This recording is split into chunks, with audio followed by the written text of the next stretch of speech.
Assalamualaikum warahmatullahi wabarakatuh. Pertama-tama saya mohon maaf, kemarin saya absen 3 hari berturut-turut karena saya menghadiri beberapa undangan yang tempatnya tidak memungkinkan saya untuk melakukan live. Ya.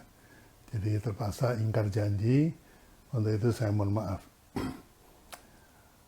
Di sore ini, ngabuburit 7 menit yang ke hari keberapa ya sekarang ya? Hari ke-17 ya mestinya. Sampai nggak ingat hari. Ini saya akan membawakan topik tentang nama. Mengapa nama? Nama itu penting ya. Jadi banyak teman-teman yang ketika memberikan nama untuk produknya itu dibikin mudah aja ya. Misalnya seringkali produk saya ini letaknya di Jalan Karawang. Nah, maka baksonya kemudian dikasih nama bakso Karawang. Itu Kang Dodi Ganjar itu. Atau misalnya saya punya gado-gado, ya kebetulan di Pasar Boplo, ya udah jadi gado-gado Boplo. Nah kebanyakan nama-nama yang begini itu diberikan oleh konsumennya. Kalau istilahnya Mas Dion, when you are not branding yourself, somebody else will brand you. Jadi kalau Anda tidak membuat nama untuk diri Anda sendiri, maka orang lain yang akan memberikan nama pada Anda. Nah ini bisa misleading nih, bisa bisa ya sama lah kayak dulu Pak Gajah Mada juga, karena di Jalan Gajah Mada, lalu sekarang jadi Pak Gajah Mada, tapi karena kemudian dijadiin nama merek, jadikan Bakmi GM. Nah ini adalah cara-cara untuk membuat nama yang tidak di bawah kontrol kita ya. Nah, bagaimana sih Pak B nama yang baik itu?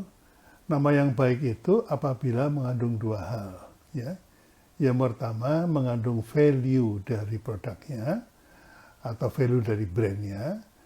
Yang kedua adalah mengandung call to action. Ya. Jadi dari namanya, Anda sudah langsung bergegas untuk membeli. Nah, ini bisa macam-macam nih teman-teman ya.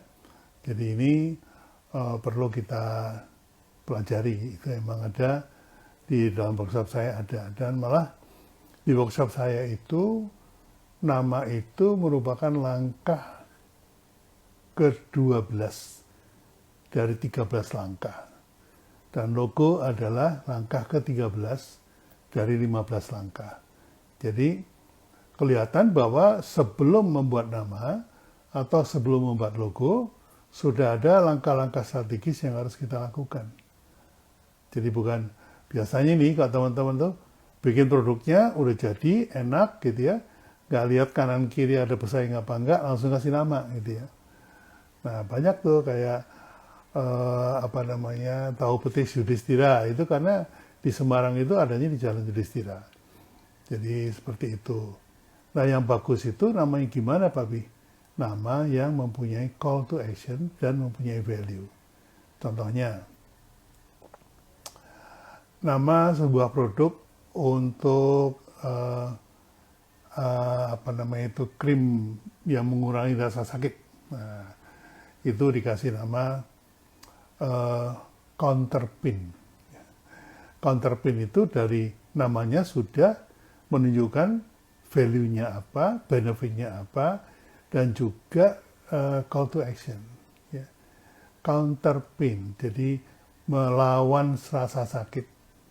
Nah, teman-teman yang mendengar nama counterpin itu, Anda pasti terjadi call to action, di mana call to action itu maksudnya panggilan untuk membeli. Ya. Nah, panggilan untuk membelinya itu terletak di rasa takut kalau sampai nanti di perjalanan lagi naik sepeda gitu ya, sepedaan, terus kram atau ada rasa sakit. Nah, untuk itu dia membekal counterpin. Ya. Nah, ada lagi ini yang kalau anak milenial taunya MS Glow ya. MS Glow itu terlepas dari isu yang sedang melilit, itu menurut saya mempunyai nama yang cukup bagus ya. Karena mengandung value dan mengandung call to action. Value-nya apa? Value-nya itu ya glow-nya itu. Jadi semua orang kepingin glow sehingga dia kemudian tahu bahwa kalau pakai MS Glow itu mukanya glowing gitu tanpa filter. Kemudian yang kedua mengandung call to action. Mengapa? Karena begitu dia dengar kata glow ada rasa takut kalau jangan-jangan wajahnya itu kusam. Ya. Ketika bersebelahan dengan orang yang sudah pakai MS Glow, maka dia menjadi fear, menjadi takut. Ya. Nah, ini adalah cara memberikan nama yang baik ya teman-teman. Jadi apa sih kalau misalnya ada jualan gado-gado, ya fear-nya apa, value-nya apa gitu. Misalnya value-nya itu asli Wonogiri misalnya gitu. Jadi kasih nama aja gado-gado Wonogiri gitu ya. Nah, agar supaya orang itu takut tidak pernah merasakan, maka kasih namanya apa gitu. Ini cara berpikir gitu ya teman-teman ya.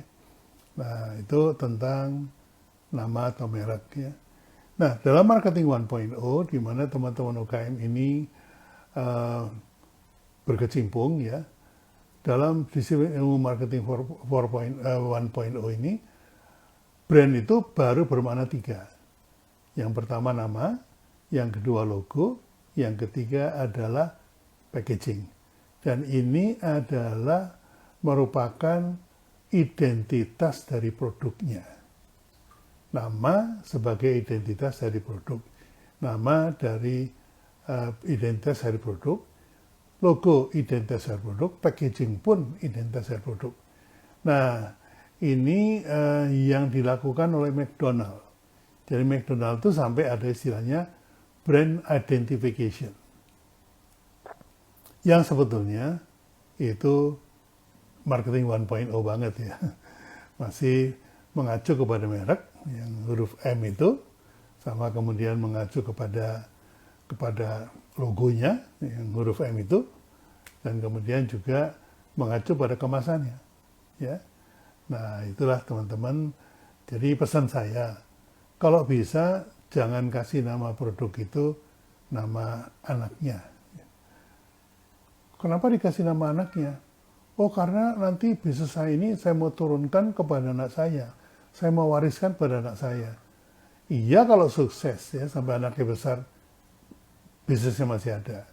Kalau belum sampai SMP udah nggak ada, kan anaknya bisa di trauma ya.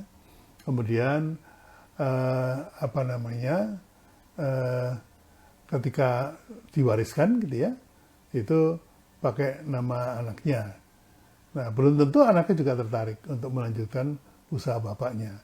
Nah, ini juga perlu pertimbangan ya teman-teman. Jadi saya mengalami, saya tidak memaksa anak saya untuk melanjutkan perusahaan saya. Kalau perlu ya sudah, dijual aja, uangnya kasih mereka. Jadi ada baiknya teman-teman berpikir bahwa kalau saya mulai berbisnis ini, kira-kira kapan saya exit dari bisnis ini? Kira-kira kapan saya akan jual bisnis saya ini sehingga tidak akan merepotkan anak-anak saya? Ya, itu adalah tambahan dari saya. Sudah 7 menit. Saya mohon pamit. Saya sudah sampai di sini. Wabillahi taufiq wal hidayah.